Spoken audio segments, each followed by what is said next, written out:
Hey, welcome back to Scotch and Scripts. This is your host, David Radney. This is episode 3, and today I'm interviewing Mitch Trimm.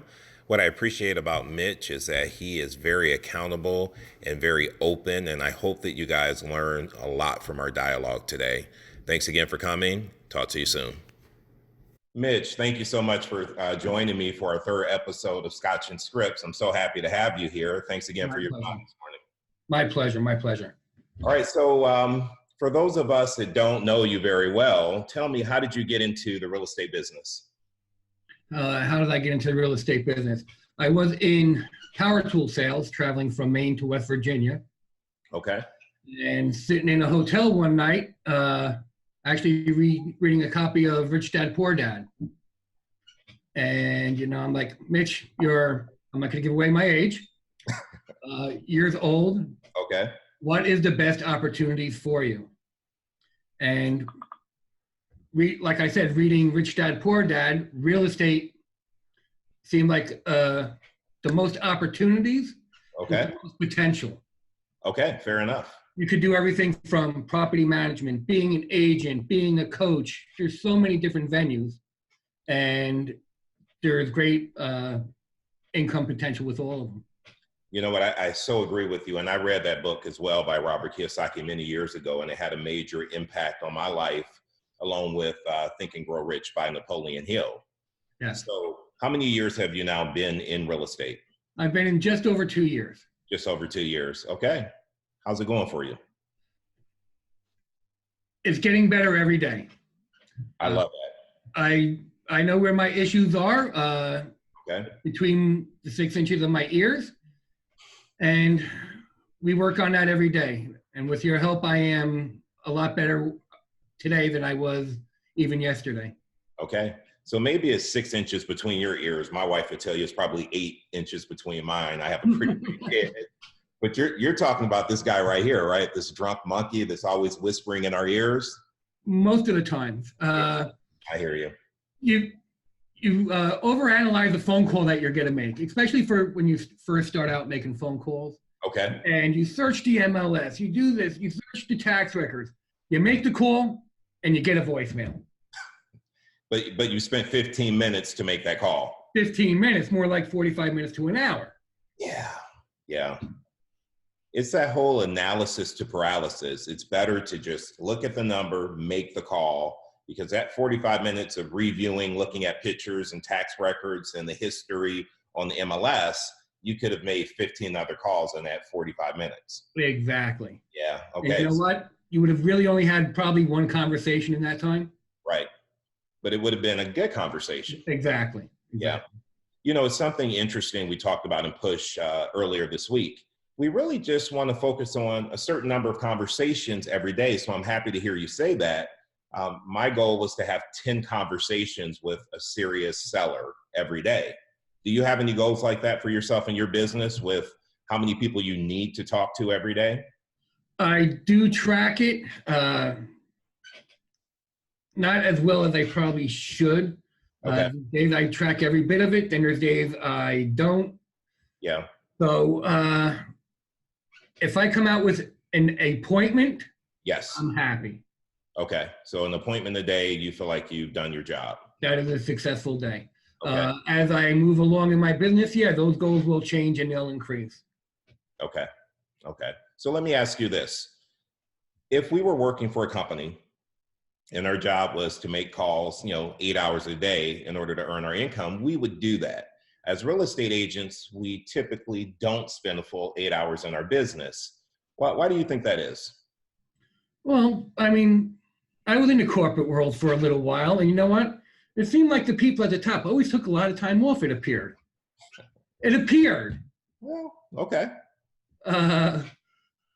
So, hey, I'm the boss. You know what? I can take off 15 minutes here. I can run over here. And yeah. There's a lot of time wasters when you only have yourself to be accountable to. I agree with that. We don't hold ourselves accountable. We come into the office and the first thing we do is go get coffee, and we're having these conversations as you're drinking coffee, right? We're having conversations about the TV shows that we're watching and binge watching. Then we sit down and catch up. How was your day? Then we sit at our desk and we check our email and we get on Facebook. And before we know it, it's 11 or 12 o'clock. And then it's what? Lunchtime. So I so agree with you. And it's the accountability that's really lacking in a lot of our business. What are you doing to hold yourself accountable to your real estate business and making sure that you are keeping a schedule? Schedule is always a work in progress. But things like the push call, for example. Yes. That's one where that's just one form of accountability. Yeah. Other people in the office, I let them know what I'm trying to accomplish. And Mitch, did you make you said you were going to make 10 calls in 15 minutes. Did you do that? And things of that nature. That's good. It's good to have people holding you accountable. And you were speaking of the morning mindset call at 8:45, correct? Yes. Here's what I have to tell you. I'm on that call 5 days a week, and I always look forward to you joining the call because of the way we start the program. We start off by giving gratitude. And it always strikes me how many people are silent during that time and they have nothing that they are sharing that they are grateful for. But you always come on, you have a smile in your voice, and you always have gratitude that you share. I love that about you. I really appreciate that about you, Mitch. Well, there's always something to be grateful for. I mean, hey, you know what? Every morning I wake up, thank you. Yes.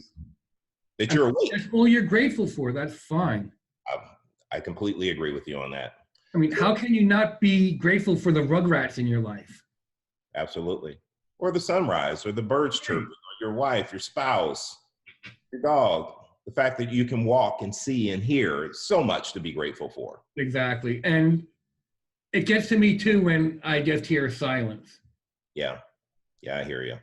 Well, I think you're starting to rub off on people, so keep it up. I hope so. You're a great example.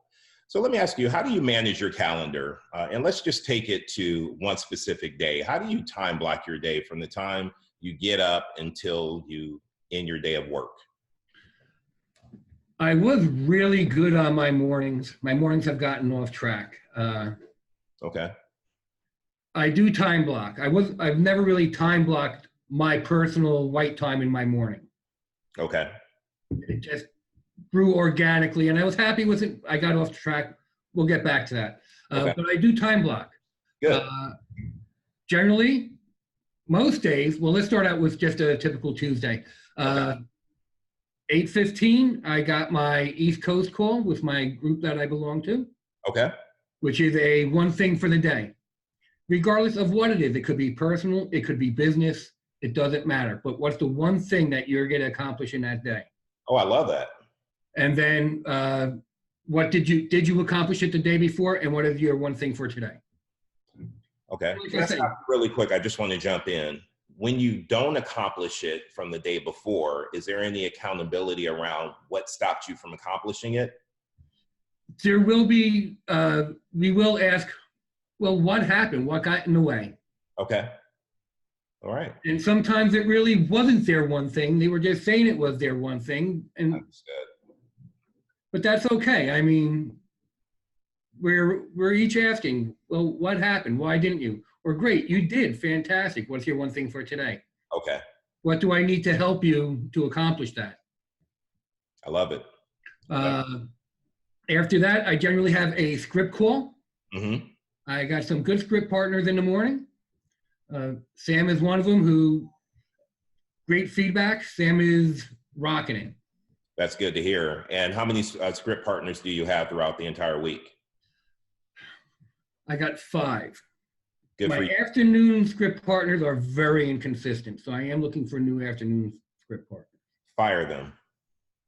If they're not helping you get better and they're not staying consistent, it's an integrity thing. Find someone who will be there. Your time.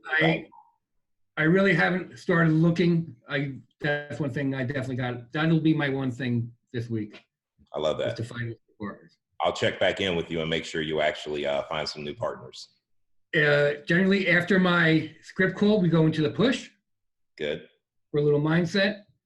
Then I got about 10 minutes of white space where I'll grab a cup of coffee, talk at the water cooler, and then it's generally on the phones. Okay. This is where I struggle with in my lead gen. I lead gen until 10:45.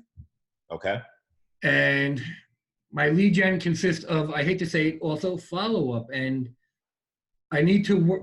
I need to time block my time block. Okay, tell me what you mean by that. Well, I consider follow up and thank you cards and things like that all part of lead gen, not just making calls. Okay. And I have it lead gen. I just have lead gen. I don't have follow up. I don't have letter writing. I don't have calling for sale by owners. I understand. The way I had mine set up, it was from 9 until 12 every day. The last hour or last 45 minutes, it was all about follow-up. So putting new people into my database, sending out thank you cards to the people I talked to. That came in the last 45 minutes. But to your point, that was on my calendar. I had 9 to 12 lead generation. That last hour, I had it blocked for the follow-up, and I had written down what follow-up was. So I think that would definitely help you. What's keeping you from doing that and putting that on your schedule? Nothing. I just got to sit down and think about it a little bit in depth in exactly where I want to place all these different activities. I'm thinking in my head, say Tuesdays will be for sale by owners. Yes. And then associated follow-up with that. Okay. Wednesdays, expires. Okay. Thursdays, my circle calls around my open houses.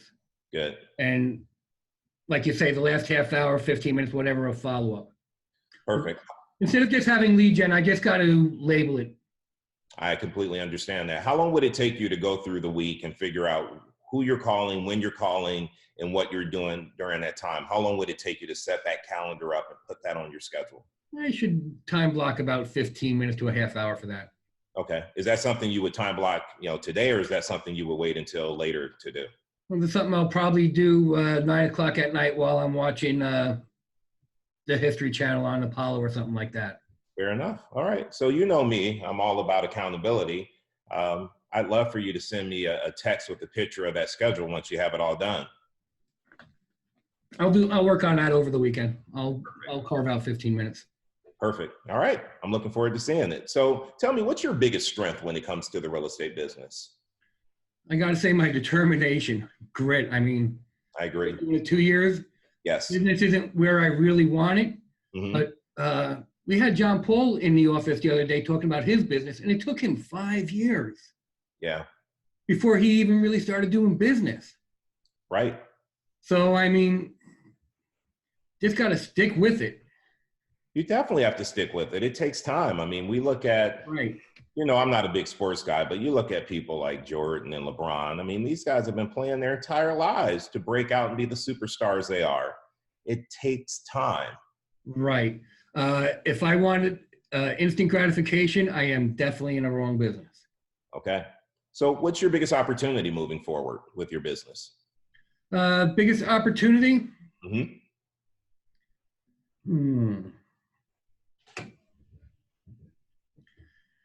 If I could, when I get my calendars really time blocked the way it should be, that will bring in more opportunities without a doubt.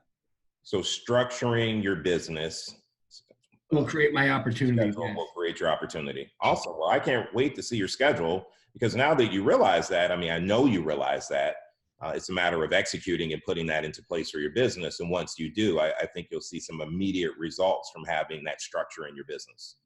I've realized it for a while. I just needed somebody like you to call me out on it. Okay. All right. So I want to take you back 2 years ago when you got your license. If you could go back to that earlier Mitch and tell him something that would set him up for success in this business, what would it be? Actually, 3 things. Okay. 3. Okay. Number 1. Follow up. Okay. Follow up. I think I know the next one. And follow up. I understand. It's so true, right? Oh, yes. Yes. We had this conversation yesterday in Push as we wrapped up, and we all do a great job calling the first time, but it's that follow-up. It may be call number 5. It may be call number 8. It may be call number 21. However, most people, especially if we're talking about, let's talk for sale by owners, we know 90% of them end up listing with someone. And so we just have to make sure we're following up enough and we don't give up on the sixth call where a week later they'd be ready. So follow up is key. Yeah, and I'm learning to hear them say, you know what, we've listed, we've sold, or stop calling. Yeah. And listen, and that is a drunk monkey that I have that I'm working through. Do you have a drunk monkey that you're calling too much and I don't want to call this week? I just talked to him last week and let me just skip a week or two before I call back? No, what it comes down to is, again, my calendar. Okay. So can I share 3 things with you really quickly? Please. In this business and how I would love you to structure your calendar, there are really 3 things we need to work on. We need to work on lead generation, whatever that is for you. And I know that you prospect and there are buyers you work with, you're looking at expireds, you're looking at for sell by owners, but lead generation is the first thing that's important. Got to add to the database. I want you talking to motivated people. And I think you already know that. People who have to sell their home, specifically in the next month or 2 months. Those are the people I really want you calling and talking to. And having a follow-up system. For me, that means having a database, a CRM. I use Top Producer. I love that program because it reminded me who I needed to be calling, and it gave me a way to send them emails and letters and create campaigns so that it was just a touch system I had to set up. So I want you to have a system like that for follow-up. And then lastly, the listing presentation. So when they say, okay, Mitch, we are ready to meet with you, you're ready to go, you know your listing presentation, you have your pre-listing packet set up, you have your pre-qualification questions set up, and you're ready to go get that listing. If you focus on those 3 things every day and practice those and do that work, you will see your business increase tenfold. Yeah, my thing now is pre-qualification. Yeah. Really making sure they're pre-qualified. I'm going out on too many appointments where they're really not motivated. Example of, when we sell, we sell. Yeah. Yep. Okay. And listing presentation. I'm starting to get opportunities now. Yes. But I've never really practiced my listing presentation like I really need to. Well, I love that you brought up the pre-qualification. A lot of people need to hear what you just said. Your job is to make sure that the time you're spending away from your family, you're spending talking to people who are serious and motivated about getting their home sold. Right. So by going through the pre-qualification, it seems like a lot. You're going to spend 5 to 10 minutes with them on the phone, asking a lot of questions that can be a little uncomfortable. However, it helps you determine very quickly, is this a ready, willing, and able seller? Is this someone I should be meeting with today? And it's okay if after you go through those questions, you say, you know what, Mr. Seller, after talking with you, I realize that you're not really motivated and now's not really the time for you to sell. What I'd like to do is stay in touch with you, and maybe I'll follow up with you later this summer and come out when you're ready. And instead of going to that appointment, either get back on the phone or go have fun with your family, but don't waste time getting in front of people who aren't motivated. David, we get so excited that somebody wants to see us. Yeah. And they say, learn from other people's mistakes, but that is probably the hardest thing in the world to do. It can be tough. It can be tough. So anybody who's watching this, learn from our mistakes, pre-qualify. Don't just get all excited and run out there. That's right. That's right. And the only time I would say go out there is if you're at a point where you want to practice your listing presentation and you know what it is, you know what you're getting into. This is someone who's not highly motivated, but it's an opportunity for you to get in front of a seller, and you can spend that time practicing your listing presentation or just going over it again in front of someone who's real. I've done that before, but my expectations were not that I'm walking away with a listing because I knew they were not ready. Right. And I take it, if you're looking at it that way, that, this is practice. Right. However, I'm going to do live practice. I mean, there's live ammo fire. Okay. Yes. It's practice, but there's live ammo fire. So Absolutely. But if you're doing your job correctly, you're already going to get that practice because you'll be practicing your presentation with someone in the office every day, where you don't feel like you need to go out in front of a seller who's not motivated and wasting that time away from your family talking to someone who's not ready to do business. Yeah. So good for you, man. And I hope that other people do learn from our mistakes. We've all made that mistake. You call for 5 days, you're not getting any appointments, and someone says, come meet with me, come see me. We just want to hop in the car and drive out there. Not the highest, best use of our time, though. Okay. And was there anything else there? No. Okay. So what makes you feel inspired? What inspires you, Mitch? What inspires me? That's just something to learn today, and it'll be something to learn tomorrow. Gotcha. And how are you learning? Are there any podcasts or YouTube channels or books that you've read recently that are allowing you to learn, whether it's personal or professional? What are you listening to? What do I listen to? I listen to Tony Robbins, Gary Vee, Mike Rowe. He has a great podcast if you're familiar with Paul Harvey. I'm not. History Facts. TED Talks. Bigger Pockets. Yes. Yeah. Those are a lot of good places that you can go and get some really good. That's just some of them. Yep. I love Gary Vaynerchuk. And one thing he talks about that really motivates me, he talks about the time he spends in nursing homes and talking to people in their 80s and 90s. And the common theme with those conversations were regret. And they would always say, I wish I had done X, Y, or Z. I've always been in a position where I didn't want to have any regrets. I wanted to live a great life and not say, I wish I had done X, Y, or Z. And so I love Gary Vaynerchuk. He keeps me honest. I plug in. I know he's a little vulgar, so there are times I have to turn my radio down so the girls can't hear it. However, he speaks to me, and I'm glad that you listen to him as well. He's a great motivator. Yeah. Yeah. So let me ask you this. If I do this podcast next week and I have an agent on, I'd like you to give me a question that I can pose to that agent that might help you learn or give value to everyone listening in on this podcast. What would that question be for the next agent I interview?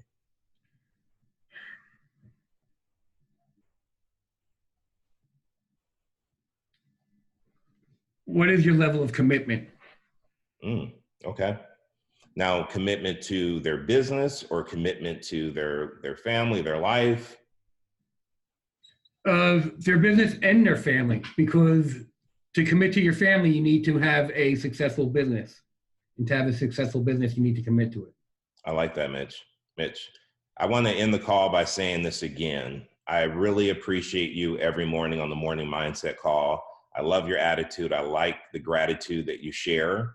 I know that you shared something on this call. You were very vulnerable and you were very honest, and you talked about your schedule and needing to get to a point where you had your schedule down. And once you saw that being completed, you saw a lot of opportunity for your business to grow. And so I commend you with being accountable there. I look forward to getting that text from you showing me your schedule that you have set up for your success. And I'd like to thank you, Sam, Ron, everybody who runs the partner call in the morning. Yes. And I look forward to sending you that updated calendar. All right. I'll be checking in with you, Mitch. Thank you so much for your time. Thank you for joining. Be good. All right, you too. Bye-bye.